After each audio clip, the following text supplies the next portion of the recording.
everyone, my name is Purnima Sharma. Welcome back to my channel Physio Aim. And for those who are new here, very warm welcome on my channel Physio Aim. So again मैं आ चुकी हूँ एक और बहुत जबरदस्त podcast लेके के आप लोगों के लिए. So मैं आपको एक स्पेशल अपने फेवरेट पर्सन से मिलवाना चाहती हूँ. Do you want to meet her? Meet her. She is Manya Soni and she is one of my favorite junior. Like seriously, हाँ ये मेरी जूनियर कम बेस्ट फ्रेंड ज्यादा हो गई है बिकॉज जितने टाइम से हम लोग बात कर रहे हैं एक दूसरे के साथ मेरे को ऐसा लगता है कि इसको मेरी क्लास में होना चाहिए था. राइट मेरी क्लास में मतलब इतना अच्छा हम दोनों का बॉन्ड हो गया, इतना अच्छा बॉन्ड हो गया, I can not explain in word. अब जैसे जैसे पॉडकास्ट बढ़ेगा आपको 110% समझ में आ जाएगा. सो आज इस पॉडकास्ट में बेसिकली मैं आपको बताने वाली हूँ कि एज अ जूनियर और एज अ सीनियर जो आपके माइंड में थॉट चलते हैं वो आपको अपने कॉलेज लाइफ में कैसे आप उनपे लाइक प्रोसेस कर सकते हो, कैसे आप अपनी चीजों को ठीक कर सकते हो. जो हमने गलती की है वो आप ना करें, या फिर जो हमने अच्छा किया है वो आप भी सीखे हो. बहुत सारी चीजें लाइक रैंडम कि इसको क्या पसंद है, मेरे को क्या पसंद, जस्ट चिल वाला होने वाला है. और मैं इसको अभी रैंडम नेम देने का सोच रही हूँ लाइक पजामा पॉडकास्ट. अभी तो मेरे को रिसेंटली कुछ समझ में नहीं आ रहा है बट होपफुली कुछ अच्छा मिलेगा तो मुझे बताइएगा जरूर. सो पहले से मिल लो, ये बहुत प्यारी इंसान है, लाइक जेन्युइनली बहुत प्यारी इंसान है. मैं मतलब अपने दिल से बोल रही हूँ. मैंने बहुत कम लोगों से मैं इतना मिली होगी जिनको मेरे को डायरेक्टली अटैचमेंट हो जाता है but trust me she is one of them.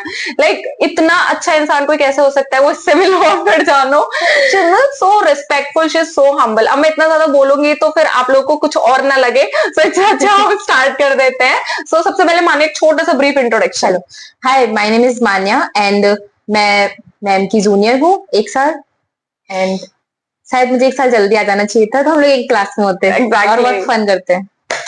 पता है फन से मेरे को याद आया, हमारे लाइक कॉलेज टाइम पे ना काफी सारे फंक्शंस होते थे. जैसे फेयरवेल हो रहा है, फ्रेशर हो रहा है, टीचर्स डे हो रहा है, लाइक कोई भी फंक्शन हो रहा होता था. सो एवरीवन इज लाइक मान्या को मत लगो वरना वो मैम को जाके बता देगी, लाइक मेरे को बता देगी. और मेरी क्लास में ऐसा होता था कि इसको हटा दो वरना ये जाके जूनियर्स को बता देगी. मतलब ऐसा हमारा बॉन्ड था. ऐसा नहीं था कि हम जाके बता देते थे, इट्स जस्ट कि हम एक दूसरे से इतना कनेक्टेड थे तो पूरे कॉलेज को दिखता था. बट ऐसा नहीं था कि हम इधर की बातें उधर करते थे ना, हम हमारी बातें करते थे. But everyone thought like this. So हम उनका तो कुछ नहीं कर सकते, वैसे सोचते थे बट ठीक है. सो हम आज हमारे बारे में बात करने वाले हैं. सो फाइनली बहुत सारे सीक्रेट रिवील होंगे और जो हमारे बीयू वाले हैं उनको बहुत झटके लगने वाले हैं डेफिनेटली. और कुछ लोगों को तो बहुत ज्यादा झटके लगने वाले हैं. सो उसको छोड़ते हैं, अपने काम पे आ जाते हैं. सो सबसे पहले एक बहुत बेसिक क्वेश्चन मैं पूछना चाहूंगी मान्य, कब खत्म हुआ था बीपीटी?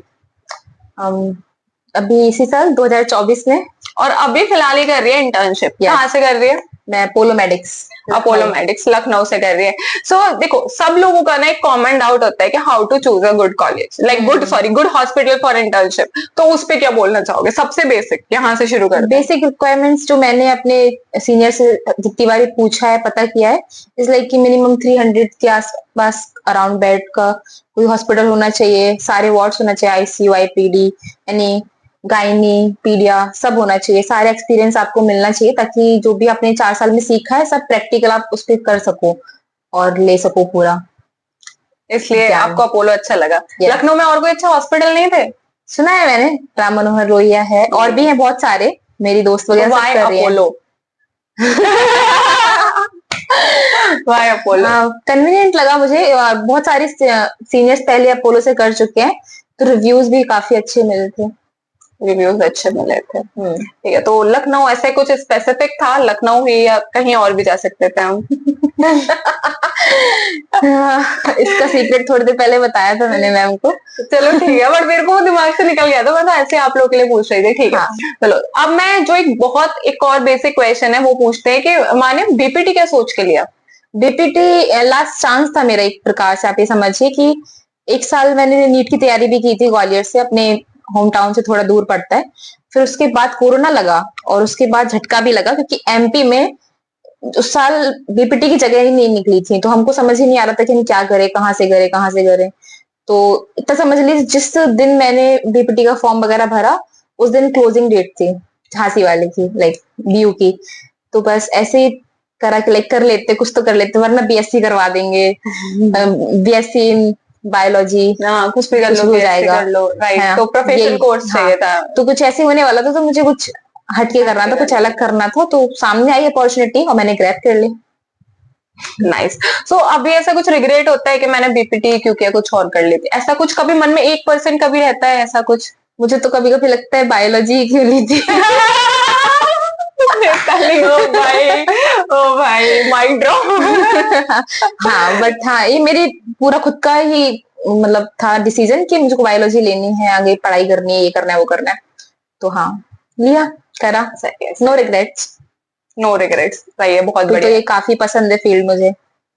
तो जब तुम बीपीटी में एंटर हुई थी कॉलेज में, तो तुम्हारी एक्सपेक्टेशंस कुछ होगी कि ऐसा ऐसा होता है, और फिर ऐसा ऐसा हमें मिला, उस पे क्या बोलना है पहले वो बताओ। हाँ क्या काफी एक्सपेक्टेशंस थी? एक्सपेक्टेशंस तो ठीक है, लाइक पढ़ाई होगी, योगा होगा, तो हाँ हालांकि हमारे यहाँ पे बहुत अच्छे से पढ़ाई होती थी, क्लासेस प्रॉपरली लगती है। हाँ थोड़ी था कि कैडेवर देखने को मिलेगा आपको डेली बेसिस पे, बट ऐसा नहीं था, तो बस ये थोड़ी सी छोटी छोटी सी कमियां बस हैं। यही था, सच बताना है। सच बताना है। सच तो यही है। सच तो यही है। हाँ ये बहुत प्यारी बच्ची है, बस सही बता रही हूँ, सच बताना है वरना। हाँ क्या हो गया ओवर। हो गया ओवर निकलो। ओ भाई मुझे लाइक ना, मुझे ना हर चीजें पॉजिटिविटी ज्यादा पहले दिखती है, तो मुझे काफी अच्छा लगा। मुझे तो ऐसा लगता है कुछ नहीं से कुछ तो अच्छा ही कुछ है। तो अच्छा है, राइट। तो मुझे तो लगता हमारे था पास कि ओपीडी थी, हमारे हाँ पास बोन सेट वगैरह सब कुछ था, लाइक सब कुछ था, फिजियोलॉजी के लिए हमने ब्लड का टीचर्स थे, सैंपल वगैरह लिया वी था। हैव हाँ टीचर्स थे। Library also. हाँ लाइब्रेरी, खुद कितनी बार किताब खरीदी? गया मतलब मैं दो इशू तीन कराई? बार वहां पे। 2-3 बार, 4 साल में 2-3 एक्चुअली ना बार। हमने सारी किताबें लाइक ईयर शुरू होती है अच्छे बच्चों की तरह पहले ही खरीद ली है।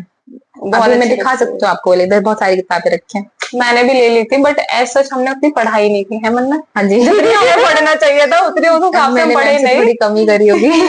नहीं वही नहीं, तो इतना होता है कि लाइक हमने मेडिकल की बहुत सारी किताबें खरीद रखी हैं, बट हम उनसे उतना पढ़े नहीं। मेरे पास सर्जरी की, गायनी की, ईएनटी, लाइक मेरे पास काफी सारी बुक्स ऐसी थी, फिजियो की, लाइक बहुत सारे बच्चों को है कि फिजियोलॉजी उन्हें पढ़नी है, तो मेरे पास काफी बुक्स थी, लाइक स्टैंडर्ड बुक, ठीक है, गाइडन हॉल की बुक है, तो मैंने पीडीएफ निकलवाया, इतना मोटा हाँ पढ़ा तो है नहीं, लाइक एक दो चीजें जो ब्लड वगैरह का था वो मैंने थोड़ा इंपॉर्टेंट समझा के पढ़ लो। हाँ पैथो की बुक वगैरह खरीद रखी है।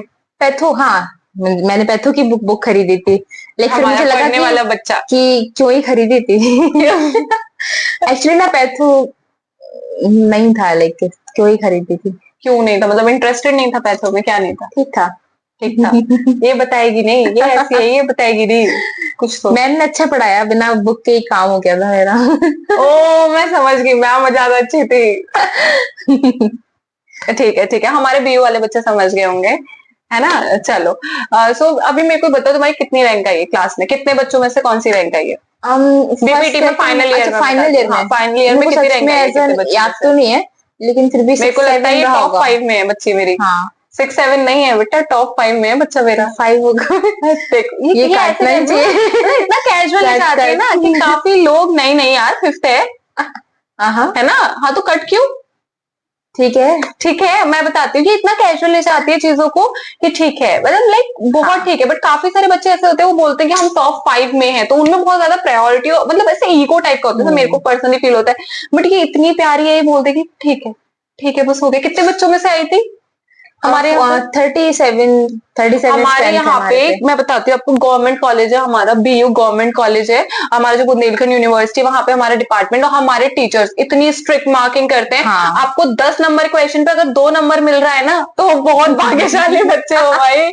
और अगर 21 नंबर पे, अगर 21 नंबर के क्वेश्चन में अगर आपको 7 या 11 नंबर मिल गया, मतलब आपने टॉप कर दिया। मतलब इतनी हार्ड हमारे यहाँ strict तो पे है। मार्किंग होती है, इतनी स्ट्रिक्ट मार्किंग, और उसमें बच्चे फेल होते हैं, उनकी बैक लगती है, तो ऐसे सिनेरियो से निकल के आके आपको टॉप 5 में आना,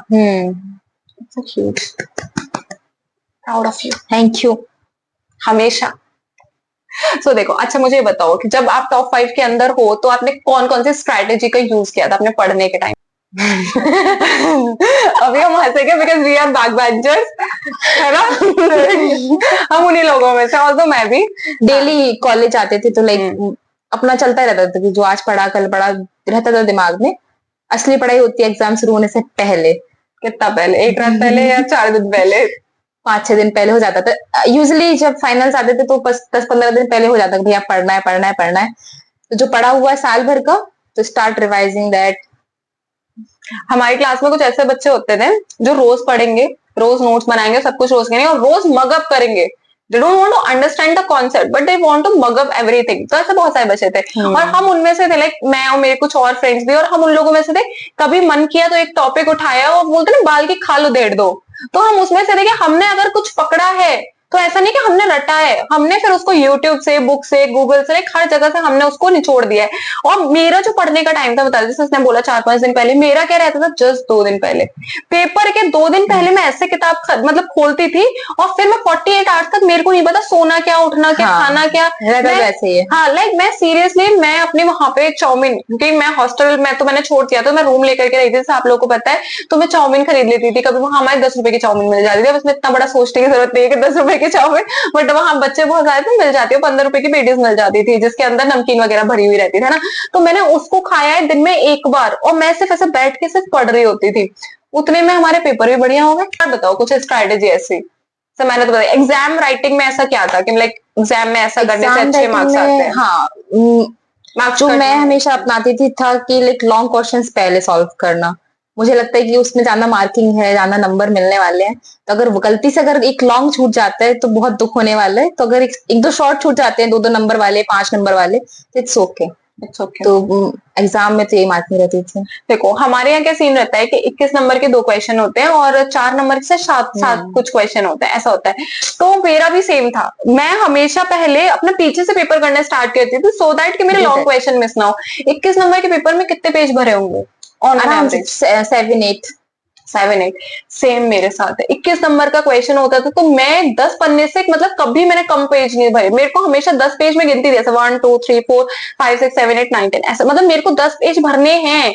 और हाँ, ऐसा हमारे मेडिकल में ऐसा नहीं है कि आप 1 to 1 पॉइंटर्स लिख फाइनल के आ जाएंगे। फाइनल कॉपी जो होती है उसमें कुछ नंबर्स भी होते हैं ना मैम, कितनी पेजेस कॉपी हमारी होती है। कॉपी का भी सीन था, बी कॉपी मिलती नहीं थी हाँ। फाइनल ईयर में, तो ऐसा भी सीन होता है। आई थिंक एक फर्स्ट पेपर में 40 की मिली थी, इसमें शायद 32 कुछ था। सो पता है, मतलब मेरे को एक पेपर ऐसा याद है जिसमें मैंने 28 पेजेस भरे थे, बाकी सब में मैं लास्ट पेज के भी नीचे कचड़ा कर रही होती थी, लिख रही होती थी। मैंने हमेशा एक लास्ट का पेज खाली छोड़ा है। नहीं यार, मतलब मेरा क्या, एक्चुअली ना मेरी राइटिंग बहुत छोटी है।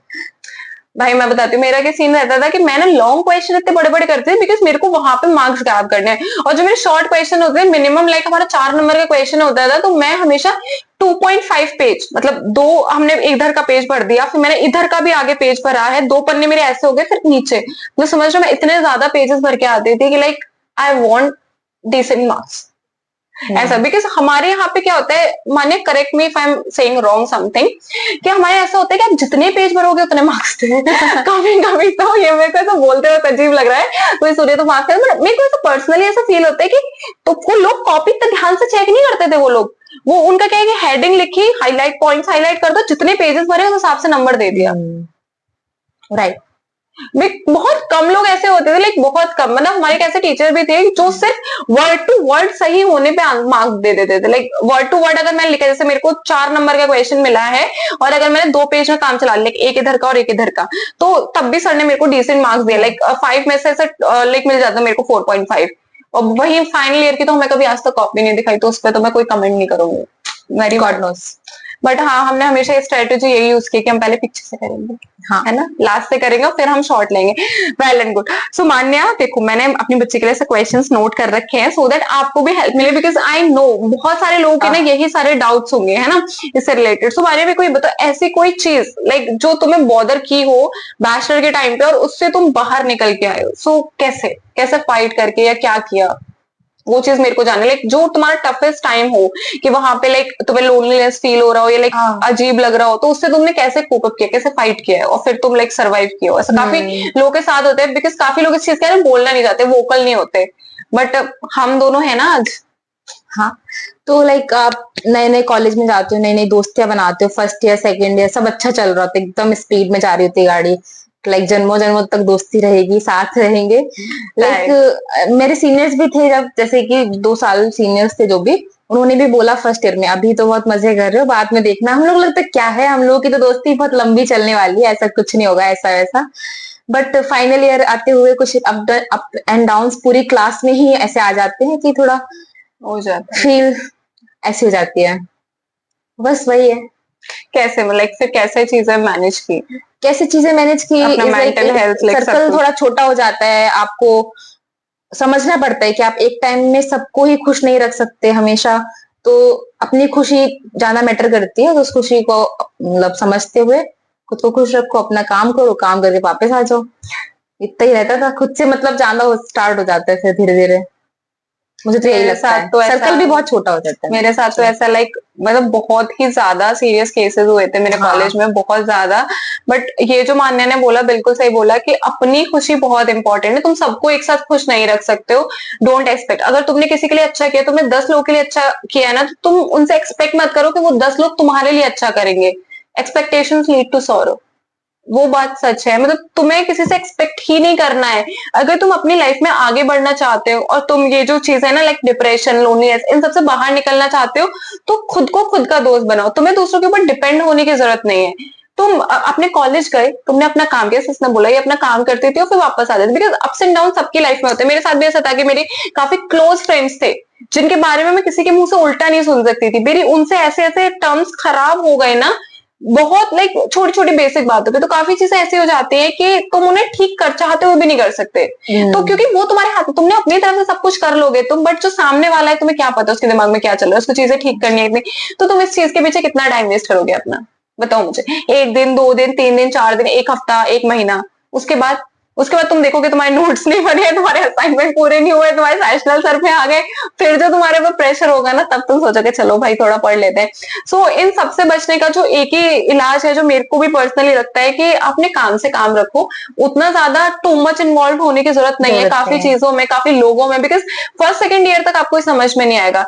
But I am damn sure जब आप थर्ड और फोर्थ ईयर में आते हो, फाइनल ईयर में, तो यहाँ से दिमाग खुल जाता है और आप एकदम ऐसे से ऐसे पहुंच जाते हो, एकदम अलग ही मेच्योरिटी आ रखी होती है और चीजें अपने आप ठीक हो जाती है। तो नॉर्मल है, अप्स एंड डाउन आएंगे, आपको लाइक लोनलीनेस फील होगा, आपको लगेगा मेरा कोई नहीं सुनता, सब आपको गैंग अप कर रहे हैं, but ultimately you are the one जो खुद के लिए अच्छा फील करोगे, जीतोगे और बोलोगे भाड़ में गई ये भीड़, मेरे को ये सुकून है, लाइक फिर अकेले सुकून है। उस भीड़ में से फिर आपको कुछ जेम्स मिलेंगे जो कि प्योर फ्रेंड्स होंगे आपके, जो आपके साथ रहने वाले हैं फिर। Exactly exactly, that's the point. Masters करनी है, यस क्या सच है? हाँ, करनी है।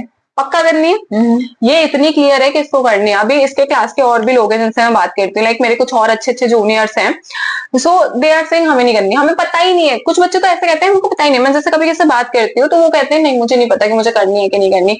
तो जैसे इसका क्लियर है इसे करनी है, मैं से पूछती हूँ कौन सी ब्रांच में करनी है, कुछ क्लियर है? बस यहाँ कंफ्यूजन स्टार्ट हो जाती है। अभी तक ऐसे मगअप हो रखा है कि किससे करनी है। अभी तक सोच रखा था कि मेरे को डिसाइडेड था कि किससे करनी है, कौन से सब्जेक्ट में करनी है, बट अभी जो रिसेंट मेरी जहाँ पे पोस्टिंग हुई है इंटर्नशिप के लिए, तो वहां से थोड़े थोड़े चेंजेस आना स्टार्ट हो गए हैं, मेरे को इंटरेस्ट आ रहा है।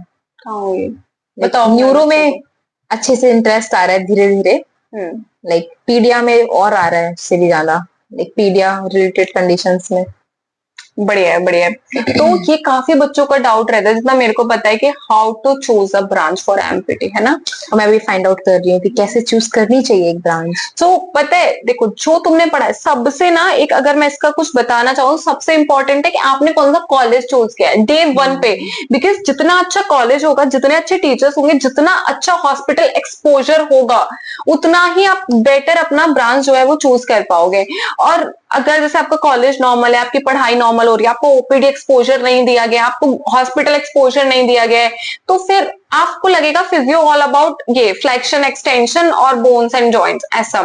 तो ऐसा नहीं होता। बट जब आपकी इंटर्नशिप में आप जाओगे, आपको अगर आपको लगता है कि आपके बर्न का, गायनी का, जो बहुत इंपॉर्टेंट डिपार्टमेंट है जिनको कंसिडर नहीं करते, जैसे ऑन्को का है, अगर वहां पे भी आपकी पोस्टिंग लग रही है, सारे डिपार्टमेंट्स है, पीडिया का डिपार्टमेंट्स है, तो मतलब कि आप एक अच्छे हॉस्पिटल में हो, हमेशा कंसिडर करना है पॉइंट्स। और जब आपके 6 महीने निकल जाए, देन डेफिनेटली आपको एक पॉइंट समझ में आ जाएगा कि आप क्लियर हो। जैसे मैं आपको अपना एक एग्जांपल देती हूँ, जब इसको क्लियर हो जाएगा मैं क्या था कि मेरा जो कॉलेज था, तो उस टाइम से ही मेरे को सबसे ज्यादा जो इंटरेस्ट था, मेरे को एनाटॉमी में था, एनाटॉमी एंड एक्सरसाइज थेरेपी में बहुत ज्यादा, फिर बायोमैकेनिक्स में था, ऐसा करके फिर मेरा ऑर्थो में बढ़ता गया।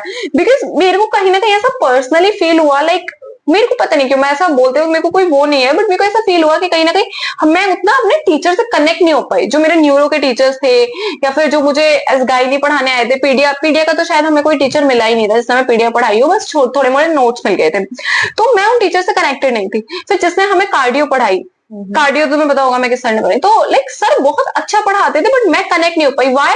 बिकॉज हमारे वहां पे आईसीयू नहीं था। आईसीयू तो जब तक आईसीयू नहीं है, जब तक इंस्ट्रूमेंट्स नहीं है, तो मैं कैसे कनेक्ट करूं उन चीजों से। फिर मैंने पेशेंट्स नहीं देखे, तो और फिर जब मेरी जो ओपीडी थी उसमें कोई आईसीयू के पेशेंट तो आएंगे नहीं, जो हमारी ओपीडी है नीचे। हाँ। और नेक्स्ट क्या कि हम जिस हॉस्पिटल में हैं, हम एमएलबी में गए थे, तुम्हारी पोस्टिंग लगी हुई है ना, हमारी भी लगी थी, तो उसमें कहाँ था कार्डियो? उसमें सिर्फ ऑर्थो न्यूरो में जाते थे या मैक्स टू मैक्स बर्न में चले गए, तो कार्डियो नहीं था। बट जब ना मेरा इंटर्नशिप का टाइम था, तो उस इंटर्नशिप के टाइम पे जब मैंने अपना स्टार्ट किया, तो मेरी कार्डियो उसमें पोस्टिंग लगी थी। तो जब कोई, सर मेरा पर्सनल ऐसा है, मेरे को ऐसा कोई दिक्कत नहीं है लोगों से, बट जब कोई कफ करता है तो मेरे को ऐसा वॉमिट आने लगता है, मेरा सर ऐसा हो जाता है गंदा गंदा सा, फिर मैं अगला पेशेंट भी नहीं देख पाती थी, और मुझे उनके लिए बुरा अलग लगता है, लाइक जो ओल्ड एज पेशेंट होते हैं जो कफ कर रहे होते हैं, है ना, तो मेरे को बहुत खुद में ही अजीब लगने लगता था। ऐसा नहीं है, तो मैंने इस वजह से कार्डियो ब्रांच से मैं दूर हो गई। कार्डियो इज बहुत अच्छी ब्रांच है, specially for girls it is a very good branch, because आगे जॉब स्कोप बहुत होने वाला है, जैसे हार्ट रिलेटेड कंडीशंस बढ़ रही है और जैसे अवेयरनेस बढ़ रहा है फिजियोथेरेपी का, कार्डियो में बहुत होने वाला है। इवन कोविड के बाद से तो इंक्रीज हो गया। बट मेरा खुद का क्या था कि मेरे को उनको देख के सही फील नहीं होता। दूसरा क्या था, अगर मैं न्यूरो की बात करूं, तो how I eliminate neuro, neuro में क्या सेंस था मेरा, मैं लाइक इतना वो नहीं हो पाती किसी से, जैसे नॉर्मल मेरे को रिजल्ट जल्दी चाहिए, मेरे अंदर वो पेशेंस नाम की चीज नहीं है। मैं कनेक्ट होती थी अपने पेशेंट से, मैंने उनको ट्रीटमेंट बता दी, एक्सरसाइज बता दी, उनमें रिजल्ट भी आ रहे, लेकिन you know neuro wants patience. Neuro में आपको पेशेंस चाहिए, आपके अंदर उतनी कैपेबिलिटी होनी चाहिए कि आप सामने वाले को, जो लाइक उसके अटेंडेंट हैं, लाइक अटेंडेंट कोई भी हो सकता है, mother, father, grand father, even though छोटे उनके बच्चे भी हो सकते हैं जो आपसे छोटे हो एज में, कोई भी अटेंडेंट हो सकता है, आपको उनको एक्सप्लेन करना पड़ेगा। और उनकी वो जो क्यूरियोसिटी रहती है ना न्यूरो में, कि इनको क्या हुआ है, ये कब तक ठीक हो जाएंगे, कितना टाइम लगेगा, हम 15 दिन से करा रहे हैं, 15 दिन को ज्यादा नहीं होते न्यूरो रिहैब के लिए। कुछ लोग में तो बोलते हैं, लाइक साल साल भर तक पेशेंट आते रहते हैं। कुछ लोग बोलते हैं कि हमें 1-2 महीना हो गया तब से हम करा रहे हैं, कोई रिजल्ट्स नहीं है। तो मैं उस चीज को हैंडल नहीं कर पा रही थी। रिजल्ट्स आते हैं, रिजल्ट्स मिलते हैं, आपको देखने को मिलते हैं, बट जो Slow. फैमिली चाहती है कि तुरंत चलने लगे, तो इतने फास्ट रिजल्ट्स नहीं मिलते हैं, तो बस वही रहता है। हाँ, तो मेरे साथ क्या था कि मेरे को अंदर से ऐसा फील हो रहा था कि मैं लोगों को वो नहीं दे पाऊंगी कि कितनी अश्योरिटी दूं, बिकॉज टाइम फिक्स मुझे भी नहीं पता, तो मेरे को कहीं ना कहीं कम्युनिकेशन गैप लग रहा था मेरे और अटेंडेंट के बीच में। बिकॉज जब तक आपका फिजियोथेरेपी कंप्लीट नहीं है, जब तक आप उसकी एजुकेशन, जिसको हम फिजियो एजुकेशन बोलते हैं, वो इंपॉर्टेंट होती है। ट्रीटमेंट लाइक जब हम असेसमेंट करते हैं तो उस टाइम पे physio education is very important. तो मेरे को पर्सनली ऐसा फील होता था कि मैं नहीं कर पा रही हूँ, पेशेंट के अटेंडेंट तक अपना पूरा नहीं कर पा रही हूँ, मेरे को ऐसा फील होता, तो इस वजह से मैंने उसको एलिमिनेट कर दिया। गायनी में मेरे को बहुत इंटरेस्ट था, टू बी ऑनेस्ट, लाइक बहुत ज्यादा इंटरेस्ट था, बट लैक ऑफ फैकल्टी बोल दो, बिकॉज मेरे को गायनी में लाइक वो होता है ना कि आपको कोई एक्सपोजर दे, आपकी कोई टीचर हो जो गायनी फिजियो हो, वो मुझे नहीं मिली। बिकॉज हर हॉस्पिटल में आपको हर कोई नहीं मिल सकता, बहुत कम हॉस्पिटल्स है जिनमें पर्टिकुलर स्पेशलाइज्ड है। मैंने मतलब मोस्टली हॉस्पिटल देखे हैं जिसमें ऑर्थो का मिल जाएगा, न्यूरो का मिल जाएगा, बहुत कम है जिनमें कार्डियो का मिल जाएगा, बट गायनी, पीड्स और ये सब है ना, इनमें आपको नहीं मिलेंगे फिजियोस। तो जब तक वो अपने फील्ड के एक्सपर्ट नहीं होंगे तो आप किससे गाइडेंस लोगे, फिर आप भी ऐसे ही भटक रहे होगे। तो गायनी ऑल्दो मेरे को बहुत पसंद था, बट मैंने उसको भी ड्रॉप आउट कर दिया। तो कम्युनिटी मेडिसिन एक ऐसे करके आता है, कम्युनिटी रिहाब आता है, ऑन्को में है, ऑन्को में भी काफी बढ़ रहा है। तो पीडिया में है, पीडिया का भी सेम था कि मेरे पास पेशेंस मेरे को नहीं बनता, और मेरे को ना ऐसे इतना इमोशनली मैं अटैच्ड हो जाती हूँ बच्चों से, मैं रोने लगती हूँ। ये प्रोफेशनली बहुत ज्यादा ध्यान रखना चाहिए कि हम बहुत ज्यादा अटैच ना हो बेबी से, उनकी फैमिली से। तो पता है मेरे साथ ऐसा था कि मैं बेबी से अटैच होकर मैं रोने लगी थी। मैंने 2-3 केसेस देखे थे, हमारे एमएलबी में आते थे ना पीडिया वाले, मैंने काफी केसेस देखे थे 2-3। पीडिया में साइकोलॉजी काउंसलिंग भी बहुत जरूरी होती है, दोनों पेरेंट्स की भी और बच्चों की भी काउंसलिंग इज वेरी मस्ट।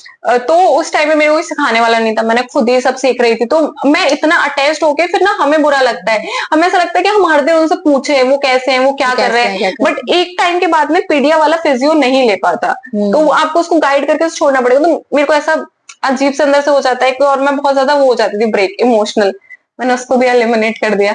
मैं जिस चीज में स्ट्रांग हूँ, मैं उसी चीज को लेके कंटिन्यू करूंगी। सो आप इस तरीके से चूज कर सकते हो, और अभी तुम्हारे पास बहुत टाइम, हाँ बहुत इनॉर्मस, बहुत टाइम। गायनी भी बहुत अच्छा लगा, जहाँ से मैं इंटर्नशिप कर रही हूँ वहां पे गायनी का एक्सपोजर मिला।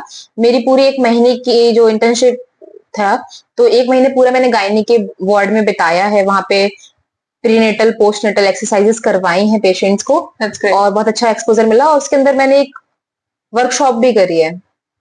तो वो भी इंटरेस्टिंग है। मेरे को गायनी लाइक मैं सच बता रही हूँ, मतलब जब मैं हिस्टेरेक्टमी का पेशेंट दिखती या फिर मैं डिलीवरी का फर्स्ट डिलीवरी है या सेकंड है किसी का, तो आपने देखा होगा P1 G2 इस तरीके से लाइक बहुत सारे वर्ड्स लिखे रहते, तो मैं इतनी इंटरेस्टेड थी ना उस चीज को पढ़ने में, पेशेंट को क्योर करने में, उनको एम्बुलेट कराने में, उनको लाइक पेल्विक फ्लोर एक्सरसाइज बताने में, उनको इंपॉर्टेंस बताने में कि बेबी के साथ साथ मम्मा की केयर भी उतनी ही इंपॉर्टेंट है। मेरे को बहुत इंटरेस्ट था, बट मेरे को एक गाइडेंस नहीं मिली बिकॉज उस जिस हॉस्पिटल में मैं थी वहां पे कोई वो नहीं था फीमेल जो मेरे को गाइड कर सके। तो इस वजह से लाइक मैंने उसको ड्रॉप डाउन कर दिया। बट अगर तुम्हें इंटरेस्ट है तो go with your inner voice, वो ज्यादा इंपॉर्टेंट है ना। तो आप लोग भी इस तरीके से अपना लाइक ब्रांच चूज कर सकते हो, उतना हार्ड नहीं होता, उतना कॉम्प्लिकेटेड नहीं होता, इट जस्ट कि आपको सही डायरेक्शन की जरूरत है। Always choose a good hospital for internship, number 1। अब ऐसा नहीं है कि 50 बेड के हॉस्पिटल से कर लो या फिर जहां पे आपको गाइडेंस ना मिले, जहां फैकल्टी अच्छी ना हो आप वहां से कर लो। सो ऐसे मत करना, किसी अच्छी जगह से करो जहां पे सारे डिपार्टमेंट्स हो। गाइडेंस में कह सकती हूँ, correct me if I am saying wrong, कि लाइक आपको आगे से कोई बताने नहीं आएगा, है ना, कोई टीचर आपको आगे से नहीं बताएगा ये गलत है, आपको उनसे पूछना पड़ेगा कि इस कंडीशन में हम कैसे ट्रीट कर सकते हैं, हम क्या कर सकते हैं, आपको उनसे पूछना पड़ेगा। बिकॉज कितने बच्चे होते हैं इंटर्न, कम से कम 25-30 बच्चे होते हैं, तो आपको जाना चीजें जानने को, पूछने को मिलेंगे। ऐसे कोई पर्टिकुलर स्पून फीडिंग नहीं करने वाला होता है ना। फिर भी हमारे यहाँ पे तो संडे क्लासेस होती हैं, लाइक बहुत कुछ सीखने को मिलता है, गाइडेंस भी मिलता है। मेरे को ऐसा लगता है फिजियोथेरेपी में मोस्टली लोग मोडालिटीज पे डिपेंड रह गए, कोई मैनुअली उतना वर्क नहीं करना चाह रहा। But physiotherapy is also about manual, it's not electrical. जब तक आप मैनुअल नहीं दोगे वो कैसे ठीक होंगे, आपने मशीनें लगा के छोड़ दी। सो अगर मैनुअल सीखना है, अकॉर्डिंग टू मी नर्तार is the best place. So always choose a good hospital, right.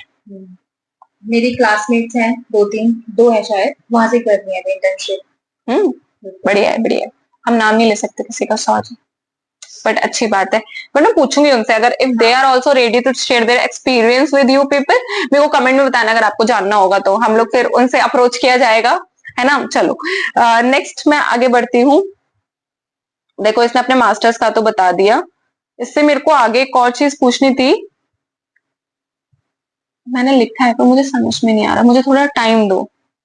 सबसे फनी इंसिडेंस, थक गया मेरा बच्चा, बैठे बैठे थक गया, कोई बात नहीं, चलो पैर सीधे कर लो, हम ऐसे भी बैठ सकते हैं, it's okay, be chill, like it's हमारा पजामा पॉडकास्ट, तो वी कैन चिल, है ना। हाँ। अब मेरे को ये बताओ सबसे फनी मोमेंट क्या था। हमने आज अब तक बहुत सीरियस बात कर ली है, now we want to know some funny incident. पूरे बीपीटी में कोई ऐसा फनी इंसिडेंस हुआ हो तुम्हारे साथ? इन द सेंस मतलब फनी फनी इंसिडेंट बता रही। हाँ ये खुद ही इतना फनी है, तो क्यूट है। हाँ, हमारा लिल पांडा मेरे ही वजह से हुए होंगे ऐसे लगता है। हाँ बताओ कोई भी एक। मैं गिर गया था क्लास में कुछ भी। फर्स्ट ईयर में जब हम लोग की फ्रेशर स्टार्ट हो रही थी, हम लोग ने बैकग्राउंड में जाके पीछे कहीं पार्क में जाके डांस की प्रैक्टिस करी, ये करा वो करा, वो इंटरेक्शन, वो चीजें, वो सबसे ज्यादा फनी है और ताजा है आज भी मेमोरीज में। वो सबसे ज्यादा फनी चीज लगती है। हम लोगों ने बहुत मस्ती करी, बहुत अच्छी तैयारी करा, डांस के पैर करा, ये करा वो करा। ये तो चीज सही बोल रही है guys, first year is your best year of your college life, जहां पे आपको कोई जज नहीं करेगा, किसी के मन में आपको लेके कुछ बुरी फीलिंग नहीं होगी, everyone is happy, everyone want to know you. वो बात की बात है, वो जान के आपको बाद में ब्लैकमेल करे या बाद में उल्टा सीधा बोले, बट फर्स्ट ईयर में सब इतने प्योर हार्टेड होते हैं, सब इतने सॉर्टेड होते हैं, इंजॉय कर रहे होते हैं। जैसे हमने अपनी होली है, दिवाली के फेस्टिवल्स, लाइक हमारे कॉलेज में कुछ भी होता था, इवन फ्रेशर है, फेयरवेल है, first year is not about कि तेरे को उससे जलन है, ऐसा नहीं करना है, वैसा नहीं करना है, लाइक कुछ कॉन्स्पिरेसी और वैसा कुछ बैक बिचिंग टाइप का। फर्स्ट ईयर यार मैं मतलब मेरे को अब तक वो मोमेंट्स याद आते हैं, सेम है ना। मैं लिटरली बता रही हूँ, मैं उन वीडियोस को देखती हूँ ना तो मेरे को ऐसे इमोशनल हो जाती हूँ मैं। वो बहुत प्यारे फर्स्ट ईयर के मोमेंट्स थे, पता नहीं क्या हो जाता है, हम में कुछ हो जाता है, लोगों में कुछ हो जाता है, we can't say it. But हाँ फनी इंसिडेंट बताओ, ठीक है डांस पार्टी तो ठीक है, कोई इंसिडेंट सुनाओ जो अच्छा हो। कुछ भी नहीं याद आ रहा? नहीं हो तो कुछ भी नहीं याद आ रहा, कुछ तो फनी तो यही आता है। मेरे क्लास में 10 के डांस स्टेप्स इतने फनी होते थे, तो वो तो मिस्टर फ्रेशर भी बना था। यस मुझे याद आ गया, मुझे तो अभी तक वो फनी लगता है, तो डांस क्या लगता है, मार डाला, यही था ना, मार डाला। हाँ राइट, वो बोलते हैं लेजी डांस बोलते हैं उसको, राइट, वो बहुत अच्छा था, ग्रेट।